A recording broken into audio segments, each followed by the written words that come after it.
Malkajgiri parliament పరిధిలోని గాజుల రామారం డివిజన్లో auto union డ్రైవర్లతో సమావేశమైన బీఆర్ఎస్ ఎంపీ అభ్యర్థి రాగిడి లక్ష్మారెడ్డి.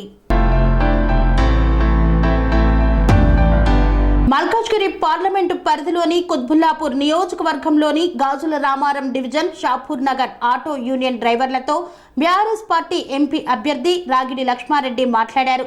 ఉచిత బస్సు పథకం వల్ల ఆటో డ్రైవర్ల కుటుంబాలు రోడ్డున పడిన వైనం గురించి అడిగి తెలుసుకున్నారు.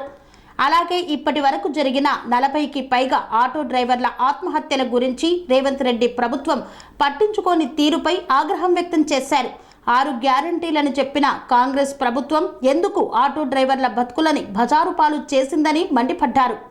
ఈ ప్రభుత్వం ఖచ్చితంగా ప్రతి ఆటో డ్రైవర్కి కూడా నెలకి కనీసం 15,000 రూపాయల వేతనం చెల్లించి ఆదుకోవాలని డిమాండ్ చేస్తున్నట్లు తెలిపి ఆటో డ్రైవర్లకు మద్దతు తెలిపారు రాగిడి లక్ష్మారెడ్డి. మరి చాలా మంది రెంట్కు తీసుకుంటారు. ఆటో రెంట్కు తీసుకొని రెంట్ కట్టాలి, పెట్రోల్ పోసుకోవాలి, మరి వాళ్ళకు కూడా వర్కౌట్ కావాలి, వాళ్ళు కూడా బతకడానికి పైసలు కావాలి. అలాంటి పరిస్థితి లేదు. వాళ్ళు కూడా రోజు రోజుకు వాళ్ళ మనోధైర్యాన్ని దెబ్బతీసుకొని వాళ్ళు గుంపులుగా బతకడం జరుగుతుంది. మరి 70,000 మంది ఈ రోజున మల్కాజ్గిరిలో ఆటో యూనియన్ వాళ్ళు, ఆటో నడిపించే వాళ్ళు కష్టాలలో ఉన్నారంటే ఏం చేస్తుంది మరి ప్రభుత్వం? మరి వారి గురించి ఆలోచించాలి. వాళ్ళు కూడా కష్టపడే వాళ్ళు, వాళ్ళ గురించి ఆలోచించి వాళ్ళకి ఏదైతే లాస్ జరుగుతుందో మరి వాళ్ళ దానిలో ఇప్పుడు ఏదైతే స్కీమ్ పెట్టేందుకు మరి ఎవరు కూడా ప్యాసింజర్ లేరు, వాళ్ళందరూ కూడా పట్టించుకొని వాళ్ళకు 2 సంవత్సరాలు 3 సంవత్సరాలు వాళ్లకు ప్రతి నెలల 10,000 రూపాయలు ఇస్తే కనీసం వాళ్ళు ఏంటంటే ఆటోలు నడిపించుకోవడానికి కష్టపడుతుంది కాబట్టి వాళ్ళ ఫైనాన్స్ కట్టుకోవడానికి వాళ్ళ పేదరికాన్ని కొంచెం కవర్ చేసుకోవడానికి మనకు బాగుంటుంది. ఇంతకుముందు కూడా మొన్న ఆటో యూనియన్ వాళ్ళందరూ కూడా మరి పెద్ద ఎత్తున ధర్నా చేశారు. మరి రాష్ట్ర రెవెన్యూ మంత్రిని కలవడం జరిగింది. మరి వారు కూడా ఇప్పటివరకు ఏ అష్యూరెన్స్ ఇవ్వలేదు. అతి త్వరలో ఆటో యూనియన్ వాళ్ళ గురించి అతి త్వరలో ఈ రాష్ట్రం డిసిషన్ ఇస్తారు. లేని ఎడల మరి విషయాన్ని ఎలక్షన్స్ ఉన్నాయి కాబట్టి మాట్లాడకుండా ఆటో ఎలక్షన్ పెద్ద ఎత్తున మరి వాళ్ళు ధర్నా చేస్తే వాళ్ళకు సపోర్ట్ అవుతామని ఆ జీవనోపాధి లేకుండా మనం చేస్తున్నాం.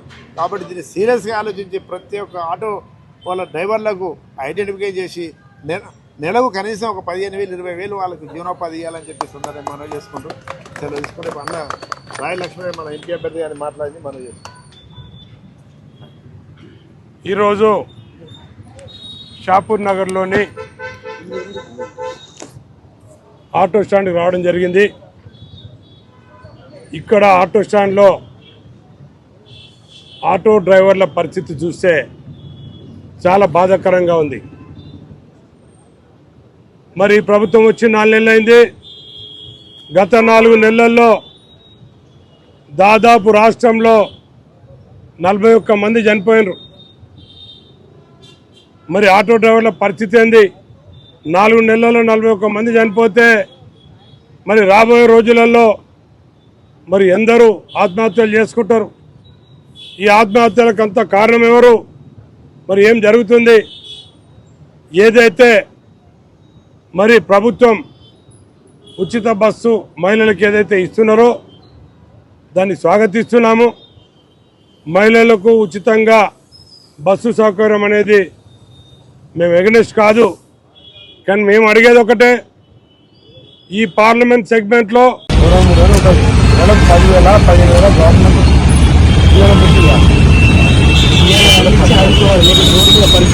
చాలా మంది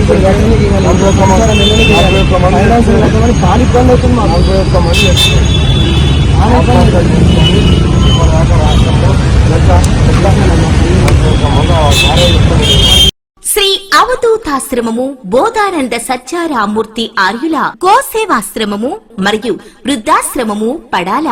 ఆశ్రమములో గోసేవ, గోవుల దానము స్వీకరించుట, మీ నవగ్రహ దోషములు పోవుటకు గోపూజ చేయబడును. మూలికా వైద్యము, గోపంచగవ్య వైద్యము చేయబడును. యంత్రములు, తావీదులు ఇవ్వబడును. శాంతి హోమములు చేయబడును. మీ ఆత్మీయుల పుట్టినరోజు, పెళ్లి రోజు మరియు వర్ధంతి వంటి ముఖ్యమైన దినములలో గోసేవ లేదా అన్నదానం చేయదలిచిన వారు సంప్రదించండి. మా వృద్ధాశ్రమంలో ఖాళీలు కలవు. చేరదలిచిన వారు సంప్రదించండి. శ్రీ శ్రీ శ్రీ స్వామి బోధానందగిరి శ్రీ అవధూతాశ్రమము, అయ్యప్ప స్వామి గుడి దగ్గర, పడాల, తాడేపల్లిగూడెం 2. Cell numbers 7981356374, 96180341138.